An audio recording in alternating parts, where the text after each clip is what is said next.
বৈষম্যবিরোধী ছাত্র জনতার আন্দোলনে রংপুরে পুলিশের গুলিতে সবজি বিক্রেতা সাজ্জাদ হোসেন নিহতের ৪৫ দিন পর মরদেহ উত্তোলন করেছে পুলিশ।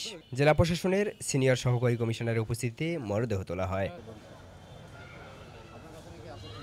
গত ১৯ জুলাই নগরীর সিটি বাজারের রামমোহন মার্কেট ও কৈলাসরঞ্জন এলাকায় ছাত্র জনতার আন্দোলনে পুলিশের গুলিতে নিহত হন সাজ্জাদ।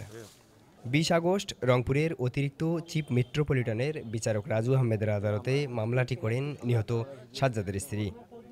নিজে চলার পাশাপাশি সাজ্জাদের সন্তানকে পড়াশোনা করা নিয়ে চিন্তিত সাজ্জাদের মা।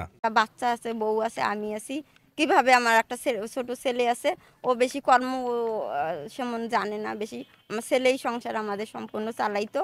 এখন আমার সংসার কিভাবে চলবে এটাই আমি সরকারের কাছে দাবি। সংসারের হাল ধরা একমাত্র সন্তানকে হারিয়ে টালমাটাল সংসার নিয়ে বিপাকে সাজ্জাদের মা। মামলার বাদী জিতু বেগমকে মামলা তুলে নিতে আসামিরা চাপ প্রয়োগ করছেন বলে জানান সাজ্জাদের মা ময়না বেগম।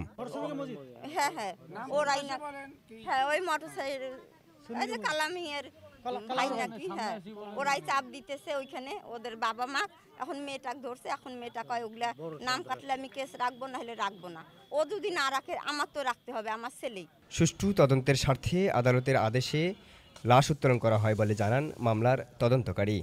উক্ত মামলার ভিকটিম মৃত সাজ্জাদ হোসেন এর মামলা সুষ্ঠু তদন্তের স্বার্থে বিজ্ঞ আদালতের আদেশক্রমে আজকে লাশ উত্তোলন করা হলো এবং ময়নাতদন্ত শেষে লাশ মরদেহ থেকে সমাধি করা হবে।